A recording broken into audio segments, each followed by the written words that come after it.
Hello friends. इस video में हम क्लास 8 का 16 चैप्टर प्रकाश पढ़ रहे थे। इसमें जो हमने चलचित्र देखे थे वे वास्तव में कुछ भिन्न अनेक चित्रों का उपयुक्त क्रम में पर्दे पर प्रक्षेपण हैं। उन्हें नेत्र के सामने प्राय 24 प्रतिबिंब प्रति सेकंड 16 प्रतिबिंब सेकंड की दर से अधिक की दर से परिवर्तित होते दिखाया जाता है। इस प्रकार हम चलचित्र देख पाते हैं।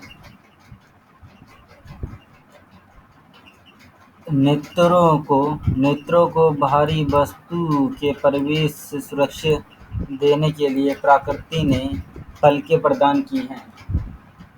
जैसे ये पलकें हैं बंद होकर अनावश्यक प्रकाश को नेत्र में प्रवेश करने से रोक देती हैं। जैसे नेत्र है एक अद्भुत यंत्र है कि सामान्य नेत्र दूरी पर स्थित वस्तु के साथ साथ निकट वस्तु को भी स्पष्ट देख सकता है। यह सामान्य नेत्र दूर स्थिर वस्तु के साथ साथ निकट स्थिर वस्तु को भी साफ साफ देख सकता है। वह न्यूनतम दूरी जिस पर नेत्र वस्तुओं को स्पष्ट देख सकता है आयु के साथ परिवर्तित होती रहती है। सामान्य नेत्र पढ़ने के लिए सर्वाधिक सुविधाजनक दूरी 25 सेंटीमीटर होती है। कितनी होती है? 25 सेंटीमीटर। अच्छा, जो उनसे अभी मैंने बात की पलकों को इंग्लिश में कहते हैं आईलिड्स। ठीक है, क्वेश्चन आता है कि पलकों को इंग्लिश में क्या कहेंगे। ये होंगी अपनी आईलिड्स। जो उनसे आईलिड्स हैं और हम मिनिमम कितनी आँख से कम कितनी दूरी देख सकते हैं? कम से कम ये देख सकते हैं 25 सेंटीमीटर की दूरी पर। इससे पहले हम नहीं देख सकते। कुछ मनुष्य के पास रखी वस्तुओं को स्पष्ट रूप से देख सकते हैं परंतु दूर रखी वस्तुओं को स्पष्ट रूप से नहीं देख पाते। इसके विपरीत कुछ मनुष्य निकट रखी वस्तुओं को सुस्पष्ट नहीं देख सकते परंतु दूर रखी वस्तु को सुस्पष्ट देख सकते हैं। उचित संशोधन लेंसों का उपयोग करके नेत्र के इन दृष्टि दोषों को संशोधन किया जा सकता है।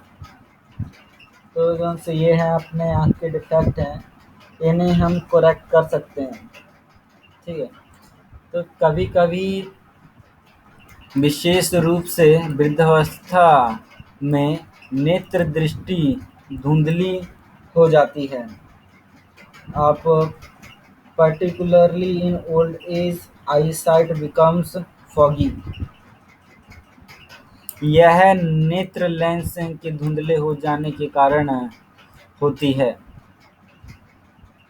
इसे ऐसा होने पर यह कहा जाता है कि नेत्र में मोतियाबिंद विकसित हो रहा है। इसके कारण दृष्टि कमजोर हो जाती है जो कभी कभी अत्यधिक गंभीर रूप ले लेता है। आप देखेंगे कि जैसे जैसे हम बड़े होते जाते हैं, बूढ़े होते जाते हैं, तो फिर हमारी आंखों में धुंधला धुंधला नज़र आने लगता है। इसे हम मोतियाबिंद कह देते हैं। ये तब होता है जब हमारी आंख का लेंस धुंधला हो जाता है। तो इस दोष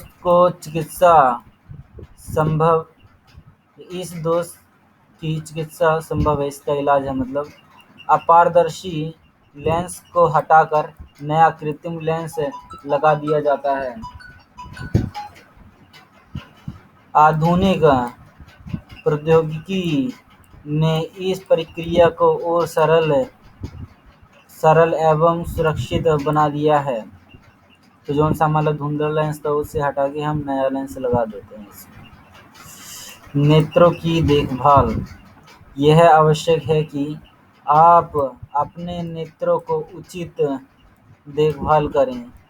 यदि कोई भी समस्या हो तो आपको किसी नेत्र विशेषज्ञ के पास जाना चाहिए। नेत्रों की नियमित जांच कराएं। यदि परामर्श दिया गया है तो उचित चश्मे का प्रयोग कीजिए। नेत्रों के लिए बहुत कम या बहुत अधिक प्रकाश हानिकारक है। अपर्याप्त प्रकाश से नेत्र खिंचाव एवं सरदर्द हो सकता है। सूर्य या किसी शक्तिशाली लैंप का अत्यधिक तीव्र प्रकाश अथवा लेज़र टॉर्च का प्रकाश रेटिना को क्षति पहुंचा सकता है। तो यहाँ पे क्या है, नेत्र की देखभाल आप कैसे कर सकते हैं। तो नेत्र की देखभाल करने के लिए आप नेत्र विशेषज्ञ के पास, आई स्पेशलिस्ट के पास जा सकते हैं, ठीक है। और इसके साथ साथ आप क्या कर सकते हैं कि अगर आपको चश्मे लगाने के लिए सलाह दी गई है तो फिर आपको जो सी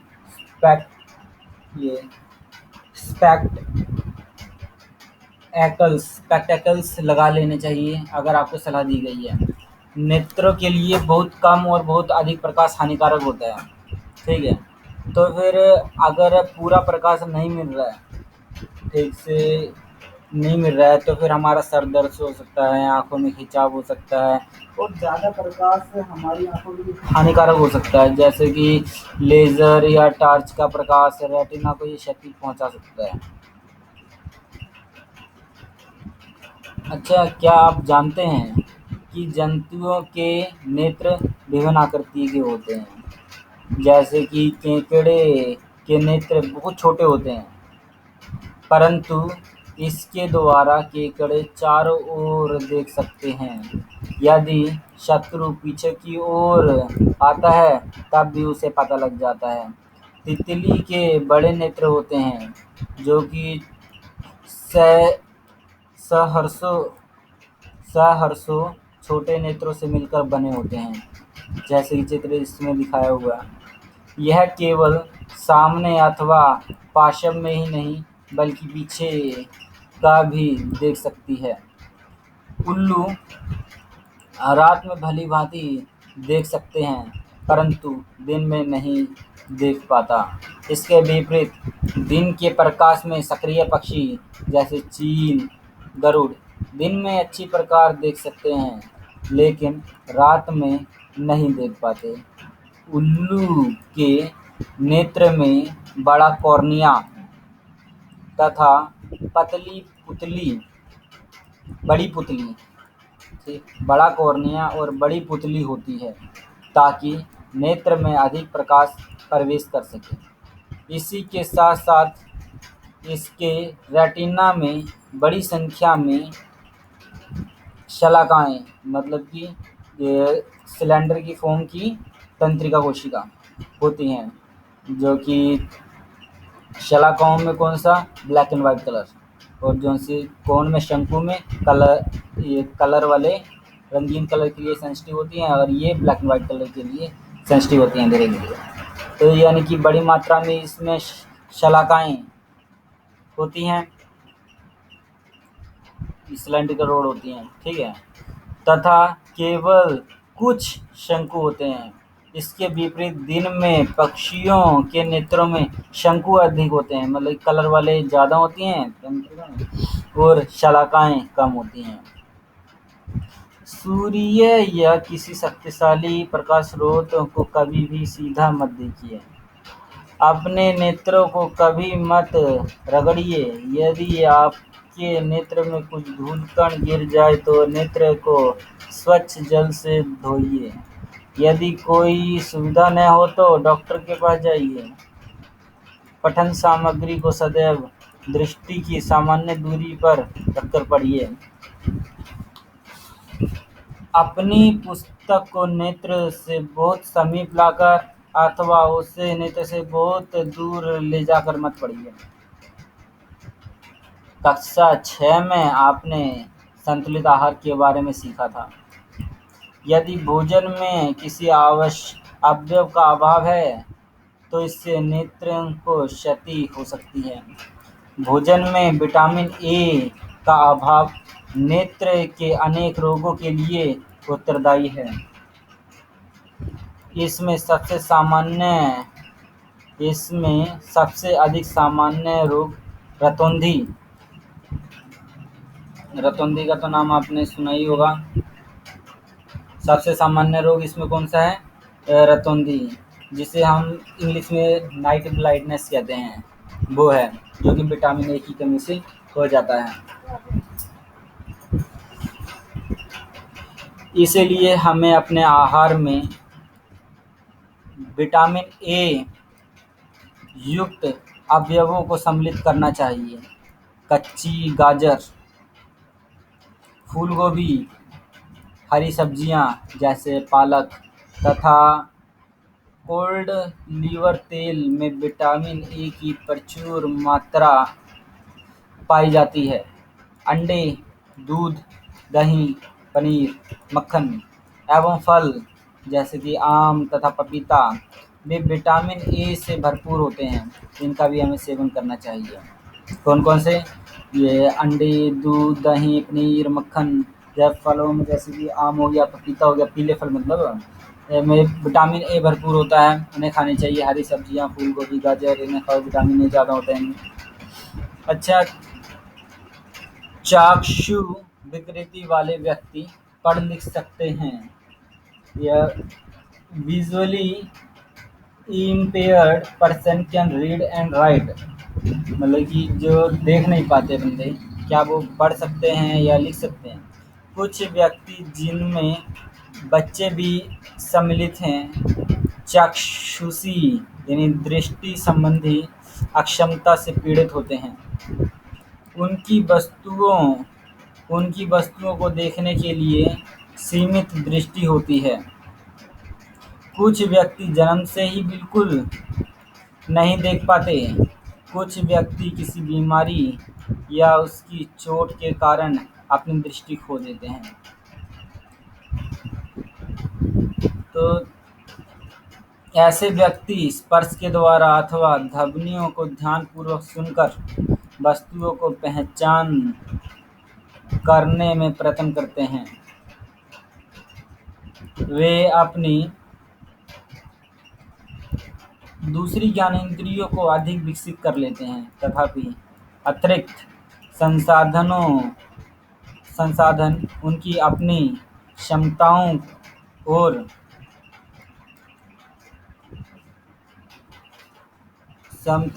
और अधिक विकसित करने में सक्षम बना सकते हैं। चक्षु विकृति वाले व्यक्ति के लिए अप्रकाशित साधन तथा प्रकाशित साधन non optical and optical aids for visually impaired. अप्रकाशित संसाधनों में चक्षु साधन, स्पर्श की ज्ञानेंद्रियों का उपयोग करके, श्रवण की ज्ञानेंद्रियों का उपयोग करके या इलेक्ट्रॉनिक साधन सम्मिलित हैं। जैसे कि नॉन ऑप्टिकल एड्स में अपने क्या क्या हैं? एक तो विजुअल एड्स है, एक टेक्चुअल एड्स है। यूजुअली टेक्चुअल एड्स में कौन कौन से आ जाते हैं? सेंस ऑफ टचिंग, ये ऑडिंग एड मतलब using the sense of hearing, और इलेक्ट्रॉनिक एड्स आ जाते हैं।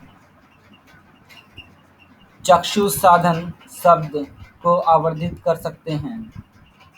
तो हम इसमें क्या कर सकते हैं? Visual aids can magnify words, you can provide suitable intensity of light and material at the proper distance। स्पर्श साधन ये चक्षु साधन शब्द को आवर्धित होता है मतलब मैग्नीफाई कर सकते हैं, उच्च तीव्रता का प्रकाश प्रदान कर सकते हैं तथा सामग्री को उचित दूरी पर जुटा सकते हैं। स्पर्श साधन जिनमें ब्रेल लेखन पाटी तथा शलाका सम्मिलित है, चाक्षुष विकृति युक्त व्यक्तियों को पढ़ने तथा लिखने में सहायता करते हैं। श्रवण साधनों में कैसेट, टेप रिकॉर्डर, बोलने वाली पुस्तकें तथा अन्य साधन सम्मिलित हैं। बोलने वाले कैलकुलेटर तथा कंप्यूटर जैसे कि इलेक्ट्रॉनिक साधन भी उपलब्ध हैं, जिनसे अनेक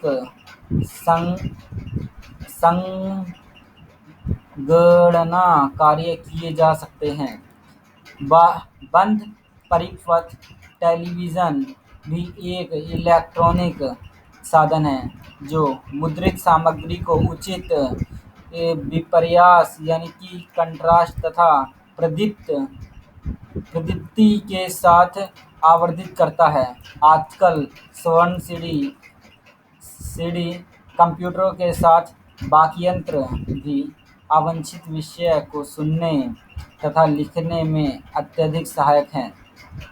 प्रकाशिक संसाधनों में द्विफोकसी लेंस, ये संस्पर्श लेंस, रंजित लेंस, आवर्धक तथा दूरबीन संसाधन सम्मिलित हैं, जबकि लेंसों के संयोजन चक्षु सीमाबंधन के संसाधनों के लिए उपयोग किए जाते हैं। दूरबीन साधन चॉकबोर्ड तथा कक्षा दर्शनों को देखने के लिए उपलब्ध किए जाते हैं। अच्छा, जौन से अपने लेंसेज वगैरह हैं, लेंस को हम कंबाइन करके ये जौन से हम चीज़ देख नहीं पा रहे हैं, ठीक, जैसे कि टेलीस्कोप की मदद से हम चॉक बोर्ड को देख सकते हैं, क्लास या डेमोन्स्ट्रेशन को देख सकते हैं। इसमें क्या क्या कह रहे हैं वो देखिए, मैं बता देता हूँ। हमारे बहुत सारे साधन हैं जिसमें हम लोगों की देखने में मदद कर सकते हैं। कुछ हमारे ऑप्टिकल साधन हैं, कुछ हमारे नॉन ऑप्टिकल हैं। नॉन ऑप्टिकल में जैसे कि सेंस ऑफ टचिंग आ जाता है, किसी चीज़ को टच करके हम पहचान सकते हैं, किसी चीज़ को हम सुनकर पहचान सकते हैं, ठीक है। और हमारे इलेक्ट्रिकल इंस्ट्रूमेंट हो जाते हैं। अब जो से विजुअल साधन कौन से हैं हमारे, वो विजुअल साधन होते हैं, वो क्या करते हैं, वो शब्दों को बड़ा कर देते हैं। वो इतना बड़ा कर देते हैं, इतनी इंटेंसिटी प्रोवाइड करते हैं जिससे कि ये हम उचित दूरी पर चीज़ों को देख सकते हैं। टेक्चुअल एड्स भी आते हैं हमारे पास। टेक्चुअल एड्स में हमारे इंक्लूड हैं ये ब्रेल राइटिंग, ठीक है। और ब्रेल राइटिंग स्लेट आती है, एक स्टाइलस जो सी ये है, इससे हम चीज़ों को देख सकते हैं अच्छी तरीके से। हेल्प द विजुअलाइज, मतलब कि जो चीज़ लोग ध्यान ठीक से देख नहीं पाते, ये उन्हें देख सकते हैं। और रीडिंग एंड राइटिंग के लिए हमारे पास ऑडियो होती है, उसकी मदद से हम देखें। टेप रिकॉर्डर या बुक वगैरह होती हैं जो ऑडियो में रिकॉर्ड कर रखी होती हैं। हमारे पास कुछ इलेक्ट्रॉनिक इंस्ट्रूमेंट भी होते हैं जो भी हेल्प करते हैं, जैसे कि इलेक्ट्रॉनिक कंप्यूटर, कैलकुलेटर, जिसमें से आवाज़ आती है। तो यहाँ पे कंप्यूटेशनल कोई गणना करने वाले कई सारे यंत्र हैं। हम क्लोज सर्किट है हमारे पास, जैसे कि टीवी हो गया, ये भी इलेक्ट्रॉनिक इंस्ट्रूमेंट आ जाता है जो कि प्रिंटेड मटेरियल को उचित इंटेंसिटी पे, इल्यूमिनेशन पे हेल्प कर देता है। मतलब ये आज के दिनों पे हमारे पास ऑडियो सीडी आ गए हैं या फिर वॉइस बॉक्स आ गया है, और कंप्यूटर आ गए जिनकी मदद से हम सुन सकते हैं, लिख सकते हैं, ये सब चीज़ कर सकते हैं, ठीक है। तो अब हमारे पास ये तो थे सभी के सभी नॉन ऑप्टिकल। और ऑप्टिकल में जैसे हमारे पास ये बाइफोकल लेंस हो गए, ये कॉन्टैक्ट लेंस हो गए हमारे, और टिंटेड लेंस हो गए, मैग्नीफायर हो गया, टेलीस्कोप हो गया। और जब हम लेंसों को कंबाइन कर देते हैं तो फिर इनका हम रेक्टिफाई करने के लिए जो से ल्यूमिनस प्रकाश है, इससे रेक्टिफाई करने के लिए यूज़ करते हैं। हमारे टेलीस्कोप एड्स आगे, ये वैल्यूएबल व्यू, चाकबोर्ड, क्लास डेमोन्स्ट्रेशन, ये सभी चीज़ें हमारी हेल्प करती हैं। अच्छा, जो सी ब्रेल पत्ती है, वो what is the Braille system, यानी कि ब्रेल पद्धति क्या है, इसके बारे में अभी मैं बताता हूँ आपको। ठीक है, ब्रेल पद्धति क्या है, फिर हमारा ये ख़त्म हो गया। ब्रेल पद्धति लास्ट टॉपिक है आज का। जौन से ये आप देख रहे हैं, ये हमारे लुई ब्रेल हैं, जो अपने आप भी ये मतलब कि देख नहीं पाते थे। ये मतलब कि एक विजुअली चैलेंज्ड पर्सन थे लुईस ब्रेल, जिनसे ये चक्षु विकृति युक्त व्यक्ति हैं। तो अगर इनमें सबसे प्रसिद्ध व्यक्ति का या लोकप्रिय व्यक्ति का नाम लिया जाए तो वो थे हमारे पास ब्रेल। और जो से इनके सबसे लोकप्रिय साधन है, चक्षु विकृति युक्त व्यक्तियों के लिए सबसे लोकप्रिय संसाधन हम कहें या फिर साधन हम कहें, वो होता है हमारे पास ब्रेल। अब लुई ब्रेल के बारे में देख लेते हैं। लुई ब्रेल ये भी सभ्यम एक चक्षु विकृत युक्त व्यक्ति थे। इन्होंने चक्षु विकृति युक्त व्यक्तियों के लिए एक पद्धति विकसित की तथा इसे 1821 में प्रकाशित किया। लुई ब्रेल वर्तमान पद्धति 1932 में अपनाई गई। सामान्य भाषाओं जैसे कि गणित, वैज्ञानिक विचारों के लिए ब्रेल कोड हैं। ब्रेल पद्धति का उपयोग करके अनेक भारतीय भाषाओं को पढ़ा जा सकता है। ब्रेल पद्धति में 63 बिंदुकित पैटर्न अथवा छाप हैं। प्रत्येक छाप एक अक्षर यानी अक्षरों के समुच्चय, सामान्य शब्द अथवा व्याकरणिक चिन्ह को प्रदर्शित करती है। बिंदुओं को ऊर्ध्वाधर पंक्ति में 2 कक्षाओं में व्यवस्थित किया गया है। प्रत्येक पंक्ति में 3 बिंदु हैं। अंग्रेजी वर्णमाला के कुछ अक्षरों तथा कुछ सामान्य शब्दों को प्रदर्शित करते हुए बिंदुकित पैटर्न नीचे दिया गया है। जैसे कि सी को हम ऐसे 2 बिंदुओं से ऐसे रिप्रेजेंट करते हैं, ए को हम ऐसे रिप्रेजेंट करते हैं, टी को हम ऐसे रिप्रेजेंट करते हैं। तो फिर ये बन गया CAT कैट। ठीक है, एंड को हम ऐसे रिप्रेजेंट करते हैं। एंड के लिए एक बिंदु ये एंड के लिए हो गया। कोमा को हम इन 2 बिंदुओं से रिप्रेजेंट करते हैं। ब्रेल पद्धति में प्रयोग किए जाने वाले बिंदुकित पैटर्न का उदाहरण। इन पैटर्नों को जब ब्रेल शीट पर उभारा जाता है तो ये चक्षु विकृत युक्त व्यक्तियों को छूकर शब्दों को पहचानने में सहायता करते हैं। स्पर्श को आसान बनाने के लिए बिंदुओं को थोड़ा सा उभार दिया जाता है।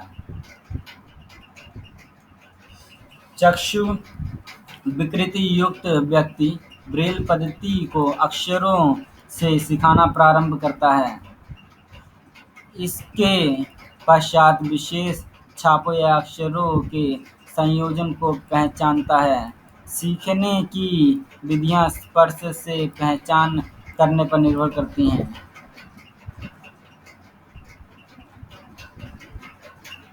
चक्षु विकृति युक्त व्यक्ति ब्रेल पद्धति को स्पर्श अक्षरों से सीखना प्रारंभ करता है। इसके पश्चात विशेष छापों एवं अक्षरों के संयोजन को पहचानता है। सीखने की विधियां स्पर्श से पहचान करने पर निर्भर करती हैं। प्रत्येक छाप को स्पर्श करना पड़ता है। ब्रेल पाठों को हाथ या मशीनों से तैयार किया जा सकता है। आजकल टाइपराइटर जैसी युक्तियां तथा मुद्रण मशीनें विकसित की गई हैं। हेलन ए केरल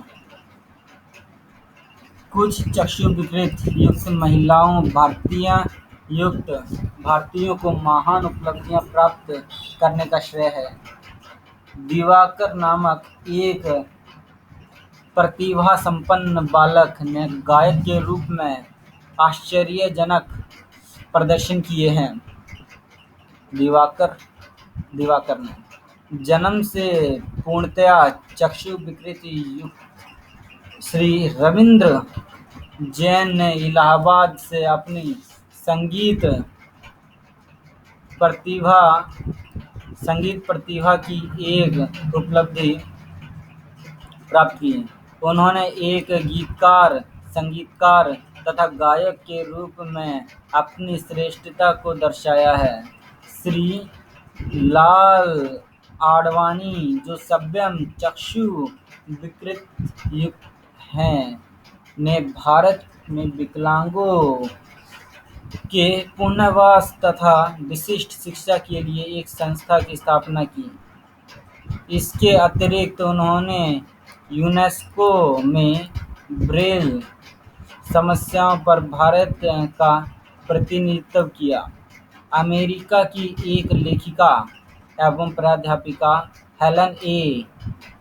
कैरल संभवतः सर्वविदित तथा प्रेरक चक्षु विकृत युक्त महिला है। 18 महीने की आयु में उन्होंने दृष्टि खो दी, लेकिन उनके संकल्प तथा साहस के कारण वह एक विश्वविद्यालय से स्नातक की उपाधि प्राप्त कर सकें। स्टोरी ऑफ माई लाइफ 1903 सहित उन्होंने अनेक पुस्तकें लिखी। देखिए यहाँ पे हमने क्या क्या पढ़ा इस पाठ में। हमने आपतन कोण के बारे में पढ़ा। आपतन कोण जैसे कि हमारे पास ये मिरर है, यहाँ पर रे ऑफ लाइट आ रही है, ये हमारा पास अभिलंब है और यहाँ पे ये रिफ्लेक्टेड लाइट है, ठीक है। ये ऐसे तो जो सा इस वाली किरण को हम ये नॉर्मल के बीच में और इंसिडेंट रे के बीच में जो से ये एंगल है, एंगल ऑफ इंसिडेंस, यानी कि इसे हम आपतन कोण कह देते हैं। और जो से नॉर्मल के बीच में और परावर्तित कोण के बीच में जो से एंगल से परावर्तन कोण, ये एंगल ऑफ रिफ्रैक्शन कह देते हैं हम। और अंध बिंदु जैसे कि आपको पता है जो से ये अगर हमारे पास ये आँख में यहाँ पे ये अगर यहाँ पे रेटिना है, रेटिना और ऑप्टिकल नर्व के बीच में जो सी ये जगह होती है, गैप होता है, इसे हम अंध बिंदु कहते हैं। ब्रेल एक वैज्ञानिक थे, उन्होंने ब्रेल पत्ती दी थी। शंकु कलर तंत्रिका होती हैं ये, ठीक है। और स्वच्छ मंडल कॉर्निया, जिनसे आँख पे बाहरी परत होती है, ये कॉर्निया कहलाती है। ये विसरित या अनियमित परावर्तन, जैसे कागज वगैरह पे खुरदराई ऐसे होते हैं, इस पे परावर्तन होता है जो सा ये, इसे हम विसरित या अनियमित परावर्तन कहते हैं।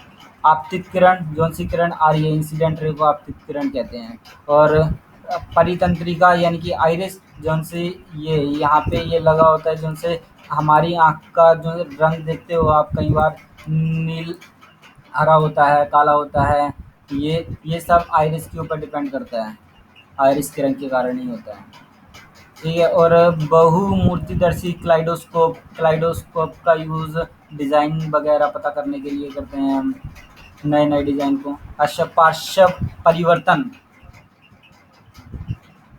पार्श्व परिवर्तन क्या होता है, जैसे मिरर में आप देख रहे हैं, अगर आप यहाँ पे खड़े हैं, राइट हैंड अपना उठा रहे हैं, तो फिर मिरर आपका लेफ्ट हैंड उठाएगा, आपका प्रतिबिंब मिरर के अंदर।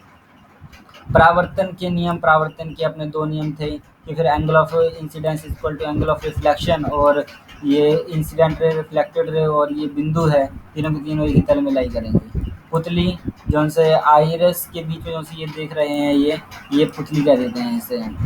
और परावर्तित किरण, जो से ये तो एंगल ऑफ इंसिडेंस होगी, ये आपतित किरण, ये है परावर्तित किरण। परावर्तन, जब किसी सरफेस से रे ऑफ लाइट आती है और टकरा के वापस चली जाती है, तो फिर इसे हम परावर्तन कहते हैं, लाइट की दिशा को बदल दिया इसने। नियमित परावर्तन, अगर हमारा कोई चिकना सरफेस हो, वहाँ से जो परावर्तन हो रहा है, जैसे कि शीशा वगैरह हो गया, कांच हो गया, तो वहाँ पे हम नियमित परावर्तन कहते हैं। दृष्टिपटल या रेटिना, जैसे हमारी आँख पे जो रे लाइट पड़ती है यहाँ पे, यही हमारे रेटिना जो से ऑप्टिकल सिग्नल को इलेक्ट्रिकल सिग्नल में कन्वर्ट कर देती है, ये रेटिनाइड दृष्टिपटल कहते हैं। शलाकाएँ, ये सिलेंड्रिकल फॉर्म की जो तंत्रिकाएँ होती हैं हमारे यहाँ पे रेटिना में, तो उसे हम शलाकाएँ कहते हैं। तो अच्छा, इस पाठ में हमने क्या क्या सीखा वो देखते हैं कि जो उनसे प्रकाश सभी पृष्ठों से परावर्तित होता है। ये सीखा हमने। जो जब प्रकाश किसी चिकने या पॉलिश किए हुए नियमित पृष्ठ पर आपतित होता है तो उसे नियमित परावर्तन कहते हैं। विस्तृत या अनियमित परिवर्तन खुरदरे पृष्ठ से होता है। परावर्तन के दो नियम हैं। आपतन कोण परावर्तन कोण के बराबर होता है। आपतित किरण, परावर्तित किरण और परावर्तक पृष्ठ पर आपतन बिंदु पर खींचा गया अभिलंब एक ही तल में होता है। या आपतित किरण, परावर्तित किरण तथा परावर्तक पृष्ठ पर आपतन बिंदु पर खींचा गया अभिलंब एक ही तल में होता है। दर्पण द्वारा बने प्रतिबिंब को पार्श्व परावर्तन दर्पण द्वारा बने प्रतिबिंब में पार्श्व परिवर्तन होता है। किसी कोण पर झुके दो दर्पण अनेक प्रतिबिंब बना सकते हैं। बहुलित परावर्तन के कारण कलाइडोस्कोप में सुंदर पैटर्न बनते हैं। सूर्य का प्रकाश जो सफेद प्रकाश कहलाता है 7 रंगों से मिलकर बनता है। प्रकाश के अनेक घटक रंग में विभक्त होने को विक्षेपण या डिस्पर्जन कहते हैं। नेत्र के महत्वपूर्ण भाग कॉर्निया जिसे हम स्वच्छमंडल कहते हैं, आइरिस जिसे हम परितंत्रिका कहते हैं, पुतली लेंस, रेटिना जिसे हम दृष्टिपटल कहते हैं तथा दृक् तंत्रिका जिसे हम ऑप्टिकल नर्व कह देते हैं। सामान्य नेत्र समीप तथा दूर की वस्तुओं को स्पष्ट देख सकते हैं।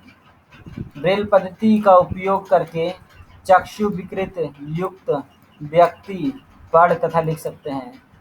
चक्षु विकृत युक्त व्यक्ति अपने पर्यावरण से संपर्क के लिए अपनी दूसरी ज्ञानेंद्रियों को अधिक तीक्ष्णता से विकसित कर लेते हैं। अभ्यास। मान लीजिए आप एक अंधेरे कमरे में हैं। क्या आप कमरे में वस्तुओं को देख सकते हैं? नहीं देख पाएंगे। क्या आप कमरे के बाहर की वस्तुओं को देख सकते हैं? नहीं देख सकते जब तक प्रकाश न हो। नियमित तथा विस्तृत परावर्तन में अंतर। नियमित परावर्तन, अगर कोई नियमित सरफेस से चिकने सरफेस पे कोई परावर्तन हो रहा है नियमित होगा। खुरदरे सरफेस पे जो परावर्तन हो रहा है विस्तृत परावर्तन होगा। क्या विस्तृत परावर्तन का अर्थ परावर्तन के नियम विफल हो गए हैं? ना, जो परावर्तन के नियम है वो हर एक सरफेस के लिए मान्य होते हैं। अच्छा, निम्न में से प्रत्येक के स्थान के सामने लिखिए। यदि प्रकाश एक समतल किरण पुंज इनसे टकराए तो नियमित परावर्तन होगा या विस्तृत परावर्तन होगा। प्रत्येक स्थिति में अपने उत्तर का औचित्य बताइए। पॉलिश युक्त लकड़ी की मेज, इसे हम क्या कहेंगे? पॉलिश युक्त लकड़ी की मेज। लकड़ी की मेज पे तो भाई कौन सा परावर्तन होगा? लकड़ी है लेकिन उसके ऊपर पॉलिश करती, फिर भी थोड़ा मुझे लग रहा है थोड़ा चमकेगा, लेकिन ज़्यादा चमक शीशे जितनी चमक नहीं होगी। ठीक है, तो फिर मुझे तो ये आप बताना कौन सा विस्तृत हो सकता है। अच्छा, चौक पाउडर पे तो विस्तृत ही होगा। गत्ते का पृष्ठ है विस्तृत होगा। दर्पण इस पे नियमित होगा। संगमरमर के फर्श पर फैला जल तो फिर ये विस्तृत नहीं होगा, इसमें नियमित होगा।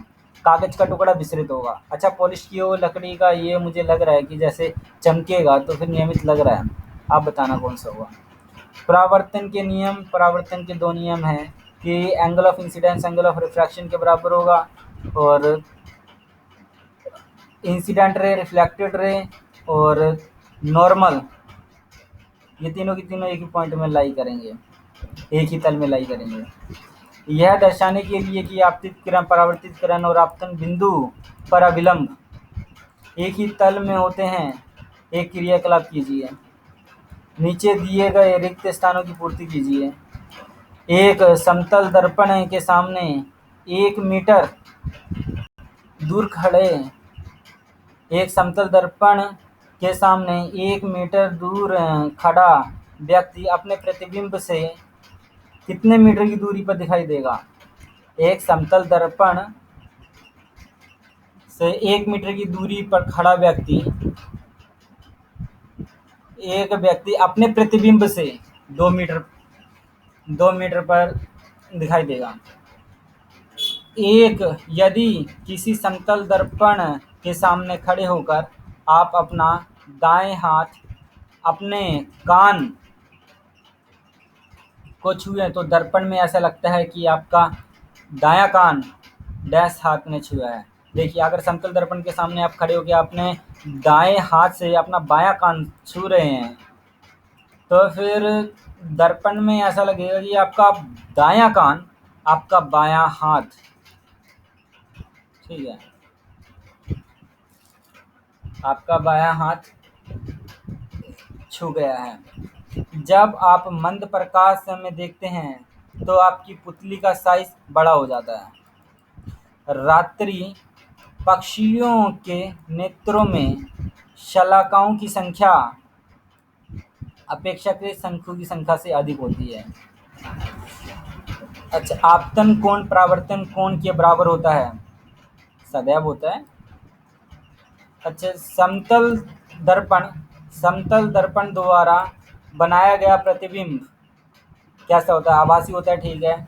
दर्पण के पीछे होता है, बिल्कुल ठीक है। मैग्नीफाई होता है, गलत है, मैग्नीफाई नहीं होता। अच्छा, आभासी होता है, बिल्कुल ठीक है। दर्पण के पीछे होता है, बिल्कुल ठीक है। बिंब के साइज के बराबर होता है, बिल्कुल ठीक है। वास्तविक नहीं होता, वास्तविक नहीं, तो इसमें बी ऑप्शन ठीक है। क्लाइडोस्कोप की रचना का वर्णन करें। ये मानव नेत्र का एक नामांकन चित्र बनाइए। गुरमीत लेजर टॉर्च के द्वारा क्रियाकलाप करना चाहता था। उसके अध्यापक ने ऐसा करने से मना कर दिया। क्या आप अध्यापक की सलाह के आधार पर व्याख्या कर सकते हैं? हाँ, लेजर लाइट खतरनाक होती है, आँख खराब कर देती है। वर्णन कीजिए, अपने नेत्रों की देखभाल कैसे करेंगे? नेत्रों की देखभाल के लिए सुबह अपनी आँखों को ठंडे ताज़े पानी से धो और उसमें कोई धूल कण जाने पे रगड़ो मत, और उचित दूरी पे किताबों को पढ़ो, ना ज़्यादा पास ना ज़्यादा दूर। डॉक्टर ने सलाह दी है तो चश्मे वगैरह लगा लो। यदि परावर्तन किरण आपतित किरण से 90 डिग्री का कोण बनाए तो आपतन कोण का मान कितना होगा? अगर परावर्तित किरण, जैसे ये है परावर्तित किरण ये, और अगर परावर्तित किरण आपतित किरण से ये 90 डिग्री का कोण बना रही है तो आपतन कोण का मान कितना होगा? आपतन कोण का मान 45 डिग्री होगा। यदि दो समतल दर्पण एक दूसरे से 40 सेंटीमीटर के अंतराल पर रखे हैं तो उनके बीच रखी एक मोमबत्ती के कितने प्रतिबिंब बनेंगे? यदि दो समांतर दर्पण, हमने एक, हमारे पास समांतर दर्पण ये है, एक ये है, ठीक है, एक दूसरे से अगर 40 सेंटीमीटर के अंतराल पर रख दिए हैं, ये और ये 40 सेंटीमीटर के, इनके बीच में एक मोमबत्ती रख दी है तो कितने प्रतिबिंब बनेंगे? ये डिपेंड करता है ना कितने डिग्री कोण पे रखे हैं आप। अगर तुम दोनों को पैरेलल रखा है तो फिर इनफाइनाइट बनेंगे, अनंत। अच्छा, दो दर्पण एक दूसरे के लंबवत रखे जाते हैं। प्रकाश की एक किरण ये दर्पण पर 30 डिग्री के कोण पर आपतित हो जाती है, जैसा कि चित्र में दिखाया गया है। दूसरे दर्पण से परावर्तित होने वाली किरण बनाइए। अगर देखिए ये 30 डिग्री पे आ रही है, ये 90 डिग्री का कोण है, ठीक है। अगर ये 30 डिग्री पे आ रही है तो ये 30 डिग्री पे जाएगी, ये भी 30 डिग्री का होगा, ठीक है। अगर ये इस पे 30 डिग्री पे आ रही है, इसके साथ यहाँ पे ये 90 डिग्री का है,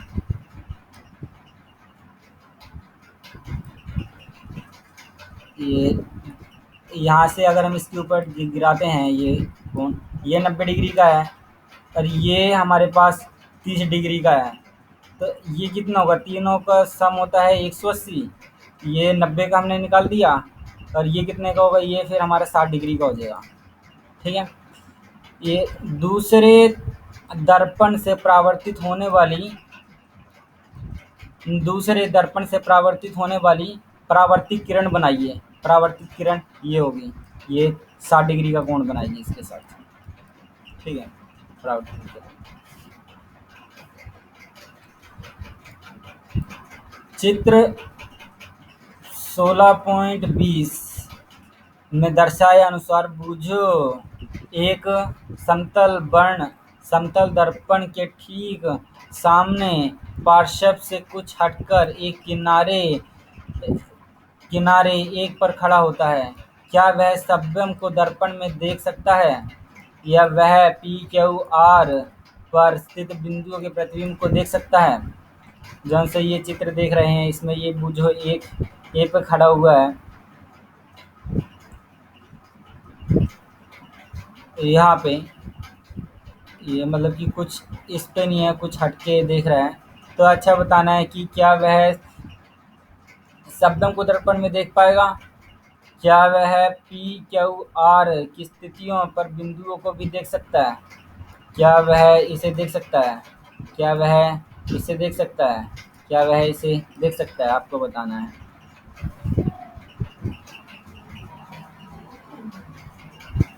ए तथा ए पर स्थित वस्तु के समतल दर्पण से बनने वाले प्रतिबिंब की स्थिति ज्ञात कीजिए। क्या बी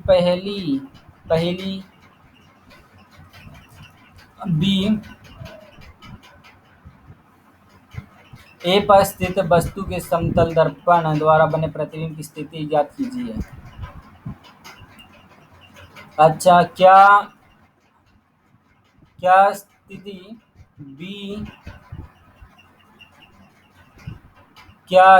बी से पहेली को देख सकती है। क्या सी से बूझो इस प्रतिबिंब को देख सकता है। जब पहेली बी से सी पर चलती है तो ए का प्रतिबिंब किस ओर खिसक जाता है, आपको बताना। अच्छा, इसमें विस्तारित अधिगमन या क्रियाकलाप एवं परियोजनाएं दी गई हैं, उन्हें देख लेते हैं एक बार। आप स्वयं का दर्पण बनाइए। एक कांच की पट्टी अथवा कांच की सिल्ली यानी स्लैब लीजिए, इसे साफ कीजिए और एक सफ़ेद कागज की शीट पर रखिए। कांच पे अपने आप को देखिए। अब कांच की सिल्ली को काले कागज की शीट पर रखिए, फिर कांच को देखिए। किस स्थिति में आप अपने आप को अच्छी तरह देख पाते हैं और क्यों।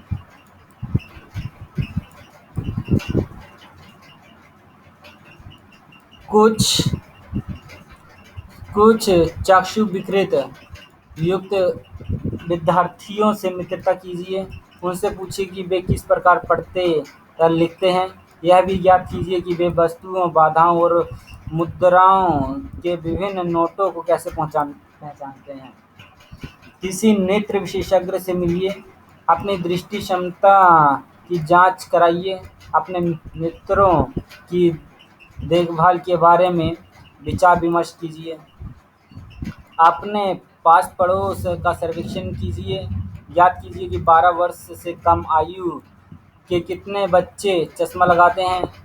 उनके माता पिता से पता लगाइए कि उनके बच्चों की दृष्टि क्षीण होने का क्या कारण है। क्या आप जानते हैं, नेत्रदान किसी भी व्यक्ति द्वारा किया जा सकता है। यह चक्षु विकृत युक्त कॉर्निया अधंता से पीड़ित व्यक्तियों के लिए एक बहुमूल्य भेंट है।